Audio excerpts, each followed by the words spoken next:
Hermanos, vamos entonces a leer Apocalipsis capítulo 2, versículos del 8 al 11. Dice así: Y escribe al ángel de la iglesia en Esmirna, el primero y el postrero, el que estuvo muerto y vivió, dice esto: Yo conozco tus obras y tu tribulación y tu pobreza, pero tú eres rico, y la blasfemia de los que se dicen ser judíos y no lo son, sino sinagoga de Satanás. No temas en nada lo que vas a padecer. He aquí, el diablo echará a algunos de vosotros en la cárcel, para que seáis probados, y tendréis tribulación por 10 días.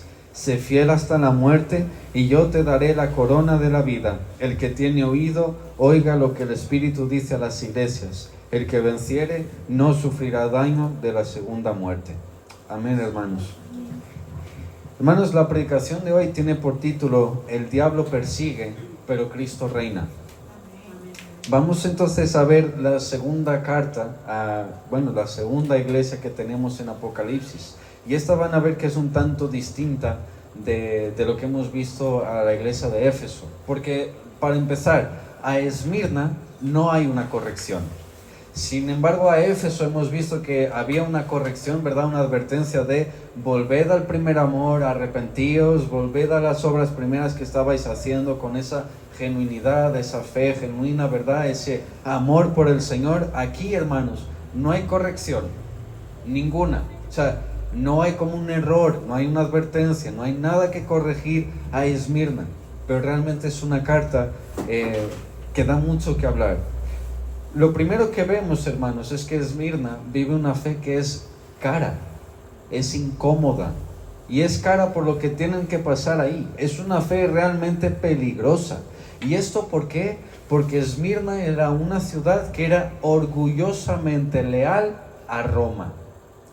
Cuando digo que es orgullosamente leal, es que Esmirna fue una de las primeras ciudades del antiguo imperio romano que empezó con el imperio el culto al emperador.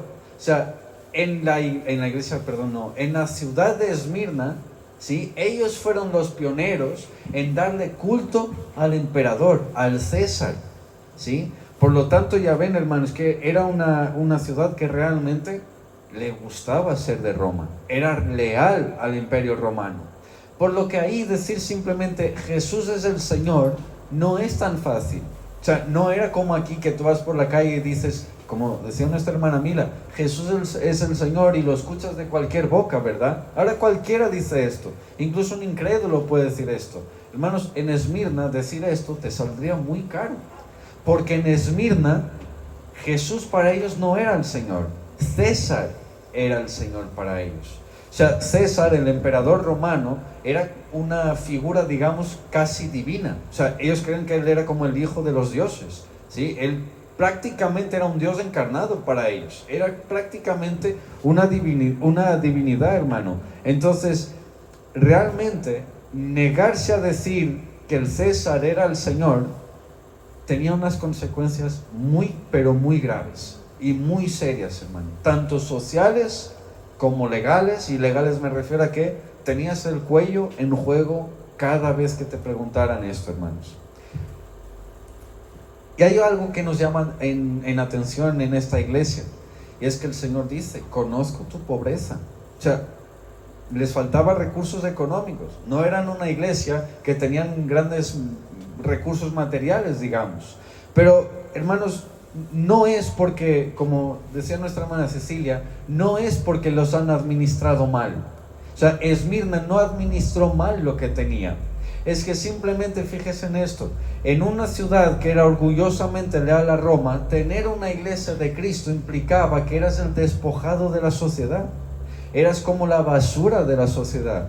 Te iban a quitar de todo. A esa gente, hermano, básicamente le quitaron todos los bienes que tenían.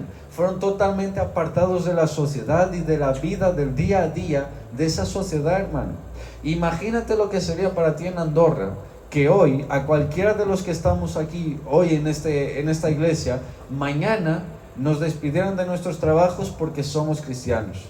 Que mañana entraras al supermercado y tuvieran ahí tu foto colgada diciendo: no, Rosa no entra porque es cristiana, no puede comprar. ¿sí? Imagínate ir al hospital y decir, por favor, ayuda a mi hijo que está enfermo, a mi hija, y que te digan, ¿eres creyente? ¿Quién es el Señor? ¿César o Jesús? Tú, no, Jesús, bien, pues pídele a él, a tu casa.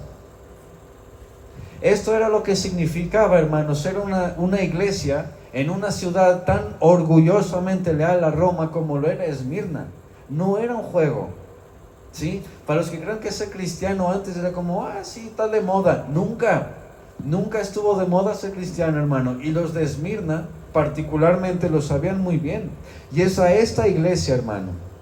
Y perdónenme, aparte de esto, no solamente tenían toda una administración del Imperio Romano en contra de ellos, sino que aparte tenían un frente religioso en contra de ellos. Pero es que este frente religioso no era causado por hombres, sino por el mismo diablo. Y ahora lo vamos a ver a continuación, hermanos. Pero realmente tenían una oposición muy hostil. Y lo peor es que iba revestida de piedad. Era una oposición religiosa, hermano. Y es a esta iglesia, una iglesia sin poder, sin influencia alguna, totalmente desprotegidos, a no ser por Cristo mismo, es a esta iglesia a la que Cristo se está dirigiendo, hermano. Y Cristo aquí no se está presentando como el terapeuta de la iglesia de Esmirna, sino como un estratega de supervivencia. Les está diciendo, tranquilos, que yo sigo reinando, yo sigo cuidando de vosotros, yo sigo en el poder, aunque el diablo esté haciendo de las suyas, aunque tenéis que sufrir un poco de tribulación, aunque yo conozco todo vuestro sufrimiento, tranquilos, yo sigo reinando.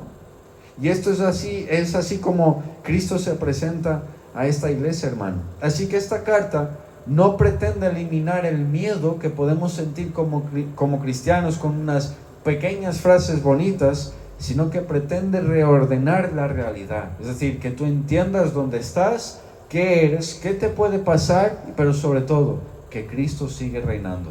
Eso es lo principal de esta carta, hermano.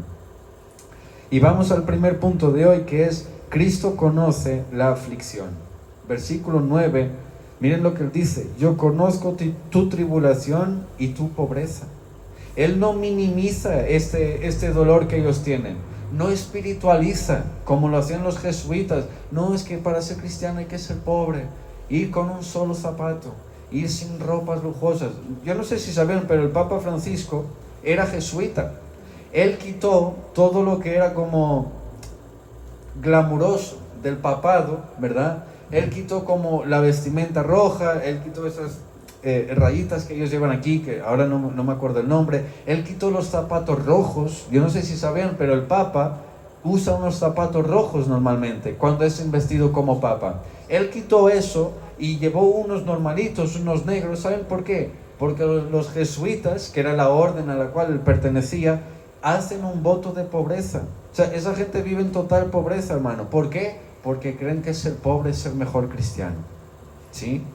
Realmente la Biblia no habla nada de eso, hermano. Y Cristo aquí tampoco la está espiritualizando como: vamos, iglesia en Esmirna, sois pobres, así que bien hechos, sois más cristianos que los demás. Nada de eso. Les está diciendo: yo conozco vuestra aflicción, yo sé por lo que estáis pasando. Realmente sí tenéis ahí una miseria económica, de material, de todo. Tenéis una miseria, tenéis una presión constante, tenéis una opresión que está siendo sostenida a diario. Realmente, hermano, no era una iglesia con las cosas fáciles. Y cuando habla de pobreza, no se refiere a incomodidad, sino a una miseria real. Se refiere, hermano, a una pérdida de recursos, a un despojo concreto, a ser ignorados por la sociedad, a ser tratados como basura, a ser rechazados por todos. Pero fíjense, Cristo conoce toda esta miseria. Saben que son gente muy pobre, que no tienen para nada, hermanos. Pero inmediatamente introduce esta frase, hermano, que descoloca toda la lógica humana: pero tú eres rico.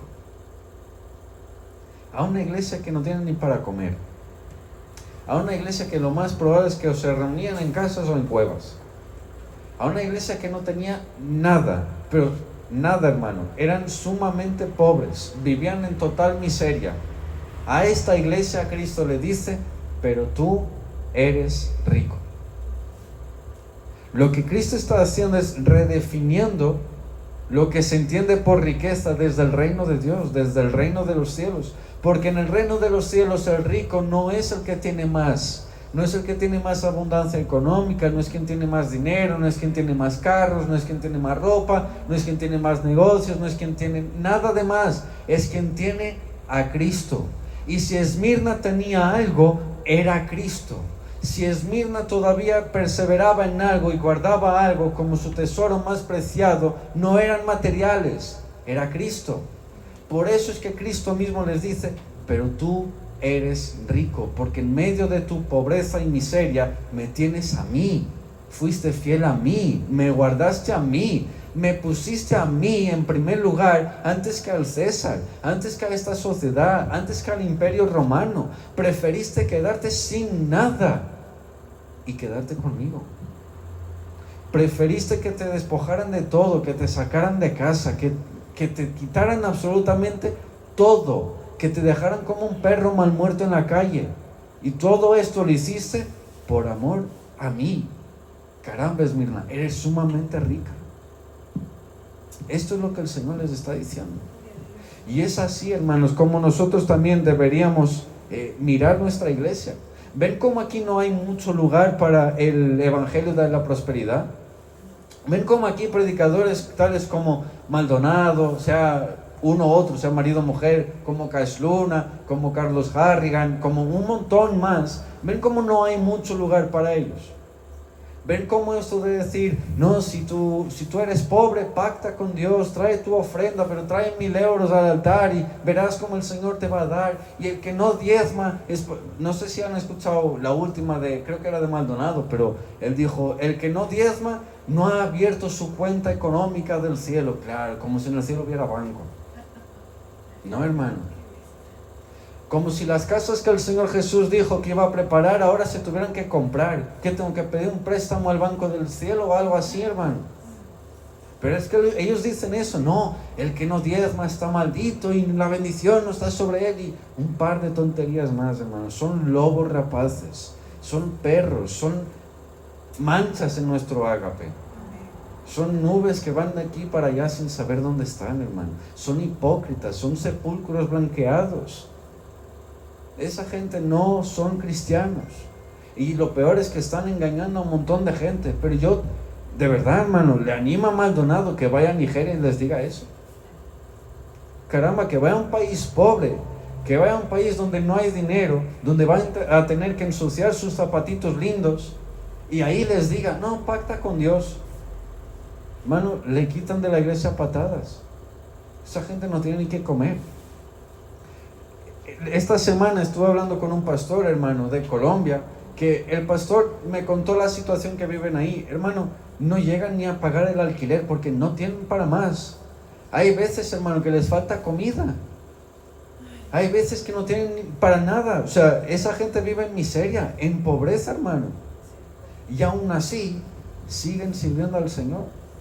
Entonces, la iglesia no debe medir su éxito o su aprobación por el Señor según los recursos económicos que tenga. Hermano, hay iglesias muy fieles que no tienen absolutamente nada de recursos. Hay iglesias muy fieles que no tienen dinero ni para comprar sillas. Hermano, hay iglesias muy fieles en medio de la selva que ponen unos tronquitos de árbol como asientos cuando pueden, y si no pueden se sientan en el suelo. Pero lo que importa es que sirven al Señor, es que son fieles al Señor. Entonces no miremos tanto a qué falta en esta iglesia, qué no falta. Bueno, hermano, tenemos 4 paredes, a veces entra el frío, pero mira, abrigados estamos. Tenemos calentador aquí para calentarnos, tenemos para aire para el verano, tenemos de todo aquí, hermano. Valentina ahora recibe con café y té, tenemos galletas ahí detrás, hermano, tenemos agua, tenemos sillas, no tenemos wifi, pero dentro de poco lo pondremos, no se preocupen. Tenemos de todo, hermano. No teníamos baño, ya lo tenemos también. El Señor ha sido muy bueno con nosotros. Y aún así, no somos una iglesia rica en prosperidad económica, digamos, pero sí lo somos en cuanto a que tenemos a Cristo. ¿Sí? Entonces importa mucho más que el Señor nos mire y diga: iglesia ahí en Andorra, Río de Dios Andorra, conozco tu pobreza, conozco tu aflicción, conozco tu sufrimiento, pero tú eres rica porque me tienes a mí, porque no me abandonaste a mí, porque tenemos al Dios Trino en medio nuestro, hermano. Porque tenemos al Padre que nos guía y nos guarda. Tenemos el Hijo que murió por nosotros y resucitó al tercer día para el perdón de nuestros pecados, y al Espíritu Santo viviendo en nosotros para guiarnos al diario hacia Cristo, hermano. ¿Qué más podemos pedir? Y no es que no tengamos que pedir por otras cosas. Claro que sí. Pero tenemos todo en Él. Lo tenemos todo en el Señor. El segundo punto de hoy es la oposición religiosa como instrumento espiritual. En el versículo 9, Cristo añade algo que es un tanto inquietante y dice: la blasfemia de los que se dicen ser judíos y no lo son. Hermano, si les soy muy honesto, si Jesús estuviera vivo en el día de hoy y dijera estas palabras del versículo 9 al día de hoy, ¿sabes de qué lo iban a acusar? Antisemita. Le iban a decir que tiene odio a los judíos, como si él no lo fuera, como si él no viniera de la tribu de Judá, como si él no fuera más judío que cualquiera de los que hay hoy en día por ahí. Lo iban a acusar de estar atacando a una etnia, a un grupo específico de personas. Pero la verdad, hermano, es que no tiene nada que ver. Este es un diagnóstico teológico. Porque si eran judíos, efectivamente era gente de judía, o sea, de las 12 tribus de Israel. ¿Cuál era el problema, hermano? Que según Pablo, judío es aquel que cree en el Mesías. Judío es aquel que tiene el corazón circuncidado, no la carne. Judío es aquel que tiene la fe de Abraham. Y la fe de Abraham es que cuando Cristo dice: Abraham me vio y se alegró por ver mi día. La fe de Abraham no es negar a Cristo. La fe de Abraham es aquella que te llevaba a Cristo. Por eso es que él dice: dicen ser judíos, pero no lo son. Porque no creen en Cristo, porque no creen en el Mesías, no creen que él haya venido. Han rechazado a Cristo y por lo tanto se han puesto en el lado contrario a la verdad. Dicen ser judíos y no lo son. Y por eso es que Cristo usa una expresión durísima y les llama: son sinagoga de Satanás. Y la oposición a Esmirna venía de aquí. Venía de esta sinagoga de Satanás. Y es aquí, hermano, donde yo me atrevo a decir que cae el velo. Cae el velo de pensar que simplemente la oposición que una iglesia puede enfrentar es meramente humana. Cae el velo de pensar que cuando tenemos algún tipo de problema es meramente los seres humanos que nos hacen algo. Es meramente el gobierno, es meramente sociopolítico el problema, es meramente geopolítico el problema. Hermano, según el texto, el problema no era tanto la sociedad en ese entonces, que también, pero también una parte es Satanás mismo. Porque en el versículo 10 les dice: he aquí el diablo echará a algunos de vosotros en la cárcel. Hermano, yo quiero que entiendan algo. Negar la realidad espiritual de estas cosas, negar la obra del diablo en medio de todos los acontecimientos que hay en el mundo, no es madurez cristiana, es una ingenuidad peligrosa. Negar la realidad espiritual que la Biblia nos habla es peligroso, hermano, porque a veces se nos olvida que nuestra lucha no es contra carne ni sangre, sino contra potestades, huestes de maldad, ¿verdad? Amén. ¿Y por qué tratamos todo como no es solamente el presidente de un diferente país o tal? Hermanos, según el texto, simplemente leyendo el texto, no era un presidente, era una fuerza demoníaca que estaba atacando a la iglesia de Esmirna. Sí usaba personas, sí por medio de personas, sí esas personas estaban putrefactas, es cierto, el corazón estaba podridísimo, es verdad, eran pecadores a más no poder, odiaban a los cristianos y al Señor Jesús sin tener que ser coaccionados por nadie, es cierto, pero a todo esto se le suma que el texto, la Biblia dice que estaban siendo orquestados por Satanás. ¿Te das cuenta del peligro real de esto, hermano? O sea, tampoco es que ahora tengamos que estar por ahí siempre de te reprendo, Satanás, te reprendo, no sé qué. Eso no funciona así, hermano. Tú no tienes poder para reprender a nadie. Pero quizás sí deberíamos estar con un discernimiento más activo. Quizás deberíamos darnos más cuenta de nuestro entorno. Quizás sí deberíamos empezar a ver las cosas como, oye, a lo mejor esto no es tan solamente humano como creemos. A lo mejor las cosas se están dando de una manera que no entendemos. Hermano, de verdad me encantaría hablarles de algunas cosas que están pasando en los gobiernos, de algunos testimonios incluso de ciertas cosas. No es el momento ahora, pero cuando lleguemos a ello, de verdad, hermano, no es tan simple como nos lo han contado. No es blanco o negro. O sea, hay mucho gris por medio. Hay demasiadas cosas por medio, hermano. Y cuando digo que hay demasiadas cosas por medio, ni siquiera me refiero a cosas naturales. Hay muchas cosas de por medio, hermano, que no las entendemos, que muchas veces no las vemos. Curioso, parece que Juan las vio y las escribió porque Cristo le dijo que escribiera. Es como dijo nuestra hermana Mila, tenemos que ser personas espirituales. Lo que pasa es que tenemos que también tener cuidado de hasta dónde vamos. Es cierto, pero negar una cosa no te ayuda a que eso no te venga. Negar lo espiritual no ayuda, ni hace que eso desaparezca, hermano. Va a seguir ahí. Simplemente vas a ser ingenuo en ese tema. Bien, está bien. Yo conozco a muchos hermanos muy piadosos, pastores realmente estudiados en la palabra del Señor, que tienen un montón de experiencia, que llevan años pastoreando, pero tienen esto, niegan toda esta parte. Para ellos todo esto es simplemente político. Hermano, no es lo que la Biblia dice.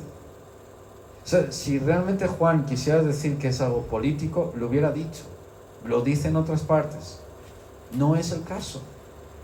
Aquí lo dice de una manera totalmente diferente, hermano.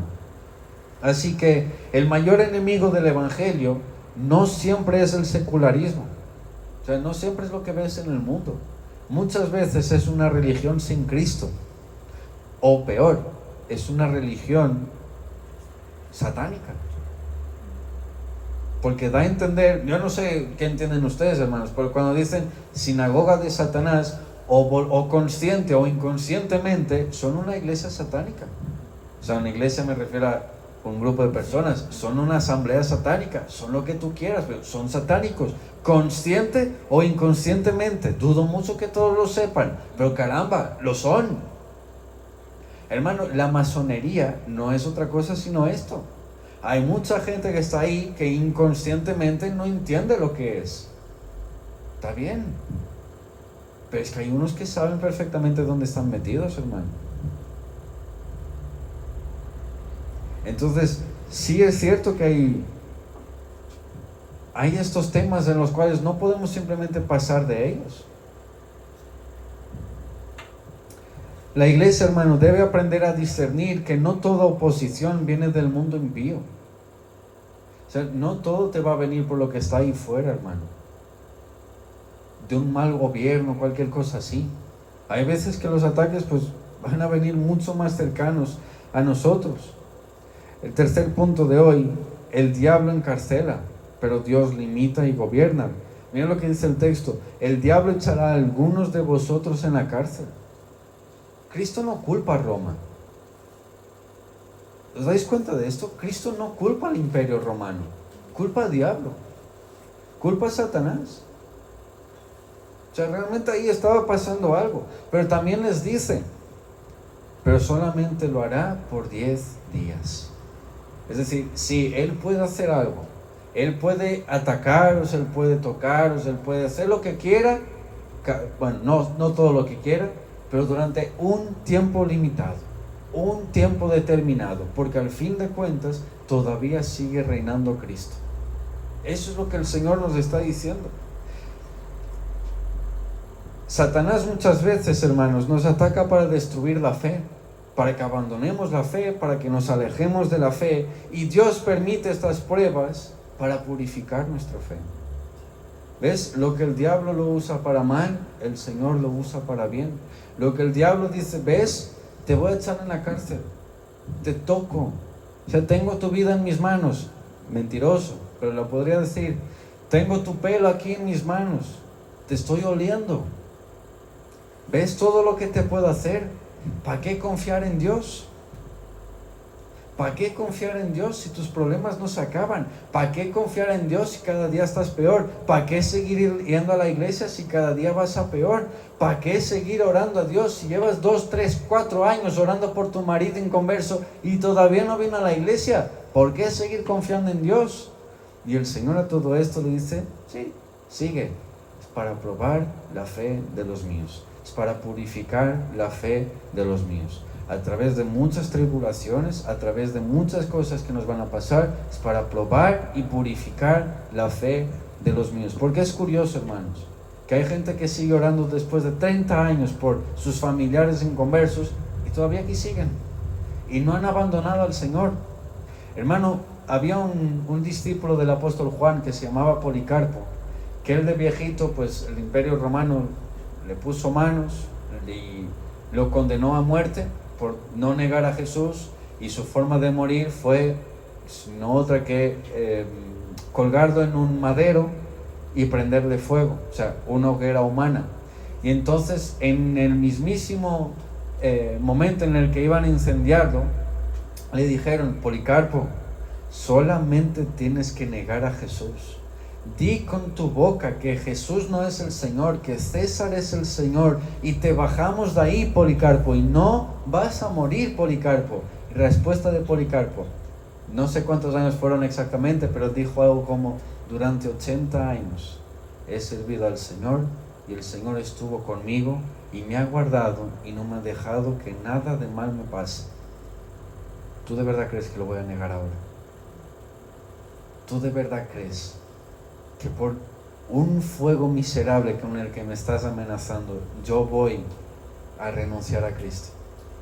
Y encima les dijo más, al procónsul le dijo, si no me equivoco, tú me amenazas con un fuego que en una hora se va a extinguir, pero si tú no te arrepientes, a ti te espera un fuego eterno que nunca se va a apagar, donde los gusanos no mueren y donde el tormento no acaba. Fíjense en esto, hermano. Es curioso.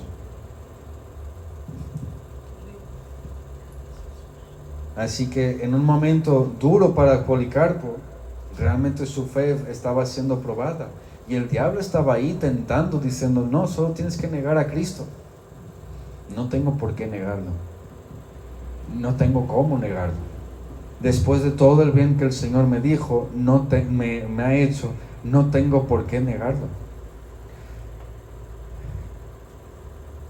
Ya en el final de esta carta, el Señor Jesús nos dice, sé fiel hasta la muerte. Cristo no promete evitar la muerte. Fíjate, le está diciendo, sé fiel hasta el día en que te toque morir por mí. Sé fiel. A lo mejor van a demandar tu cabeza por seguirme a mí, pero tú sé fiel hasta la muerte. Solo por ser creyente, hermano, no es que vamos a evitar morir, pero Cristo promete darle sentido a nuestra muerte, que es el morir por Él. Y en estos términos deberíamos mirar a la muerte, no como derrota del cristiano, sino como victoria, porque ya por fin estaremos con Cristo, porque ya por fin hemos vencido también. El arma principal del diablo no es la cárcel, hermano, es el miedo. El arma principal del diablo no es amenazarte con encerrarte bajo rejas, sino ponerte miedo a perder tu vida, a perder tu reputación, a perder tu seguridad. Hermano, imagínate si mañana se vuelve Andorra así, en donde decir que eres cristiano no te permite trabajar, no te permite comprar, no te permite ir al médico, no te permite ir fuera del país, no te permite tener un móvil, no te permite circular libremente, no te permite nada. Imagínate que por decir ser cristiano tienes que vivir como un marginado. Da miedo. Imagínate, hermano, ya vamos aquí a un caso extremo para que me entiendan. tus familiares mueren y tú no puedes ir a su funeral, tú no te puedes despedir de ellos. Tus hijos están en otra parte, tú no puedes ir a visitarlos. ¿Por qué? Pues eres cristiano. No, eso nunca va a pasar, ¿verdad? Bueno, en pandemia pasó. Yo no sé si se acuerdan, pero no se podía ir de Escaldes a Andorra. No se podía cruzar de Encamp a Canillo sin tener una justificación. Entonces, no digan que no va a pasar. Tampoco íbamos a cerrar un país entero 3 meses, y eso pasó. ¿Verdad que sí? Tampoco las iglesias tenían que cerrar nunca, porque eso era opresión y no sé qué, y estamos en un mundo libre. Y yo me acuerdo que las iglesias también cerraron 3 meses. Y cuando abrimos, no pudimos abrir con 100% de aforo. Teníamos que usar como el 50% o algo así. No podemos estar todos. No digamos que no va a pasar, porque ya lo hemos dicho en el pasado sobre muchas cosas que no iban a pasar, y mira por dónde. Al final acabaron sucediendo. ¿Qué hay de diferente entre decir tienes vacuna, ¿verdad? Y por eso puedes entrar a restaurantes? Hermano, yo me acuerdo que, no sé si era una fecha especial o no, pero yo me acuerdo que yo y Ruth queríamos ir a un restaurante. No podíamos ir si no tuviéramos la vacuna puesta, y todavía no la habíamos puesto. Y entonces tuvimos que pagar aparte una prueba de COVID, cada uno, que eran 15 euros o algo así. O sea, ahora te la venden por 2 euros. Antes era carísimo, hermano. Pero tú no podías entrar en ningún lado. ¿Verdad o no? ¿Qué cambia eso de muéstrame que no eres creyente? No cambia tanto, hermano. No es tan difícil. No digo que esto tenga que pasar, hermano, pero realmente da que pensar. Y Cristo acaba la carta a Esmirna diciendo: el que venciere no sufrirá daño de la segunda muerte. Y esto realmente es lo que importa, hermano, porque la segunda muerte, según la Biblia, es el infierno. Es una vez tú mueres, vas al juicio, y entonces tu alma va al infierno, tú vas al infierno, condenación eterna. Esta es la segunda muerte. Pero Cristo dice: el que venciere no sufrirá daño de la segunda muerte. Y el que venciere no es el que tenga recursos económicos, es el que sea fiel. El que venciere no es el que tenga la iglesia más grande, es el que sea fiel. El que venciere no es el que ha orado más, el que más ha leído la Biblia, el que más domingos ha estado aquí, es el que ha sido fiel. El que tuvo una fe genuina, el que fue fiel hasta la muerte con Cristo, el que lo ha obedecido, hermano. El problema es que la iglesia que teme más a la muerte primera antes que a la segunda pierde la perspectiva bíblica, hermano. Y entonces nos gobierna el miedo a morir por primera vez. Nos gobierna el miedo a: yo no puedo ser atacado, yo no puedo ser burlado, no me pueden echarse risas sobre mí, no, eso es inconcebible, no puedo perder mi reputación y mi seguridad. O sea, yo tengo un nombre que mantener, ¿y de qué te sirve todo eso? La iglesia no puede mirar a la primera muerte con miedo, porque eso nos va a tocar a todos, a no ser que Cristo venga antes. A no ser que Cristo venga antes, nos va a tocar a todos, hermano. Pero la iglesia debe saber que en la muerte segunda no tiene parte, no le toca a ella. La iglesia no será condenada. La iglesia es salva por la sangre de Cristo. Así que, para concluir, simplemente recordar esto: Esmirna no recibe corrección, hermanos, recibe ánimo para resistir. No es una iglesia exitosa, pero es una iglesia aprobada. Es una iglesia que no tiene poder, pero tiene a Cristo. Es una iglesia que no tiene protección humana, pero está bajo la soberanía divina. El diablo oprime por un tiempo, incluso a los creyentes, hermano, pero Cristo reina por la eternidad. El diablo te puede encarcelar, pero es Cristo quien al final te va a poner la corona. Y el mundo incluso puede amenazar, pero Cristo te promete la vida eterna. Y eso, hermano, es suficiente. Confía en el Señor y sé fiel a Cristo hasta la muerte, y no tendremos parte en la muerte segunda. Amén, hermanos. Vamos entonces a orar.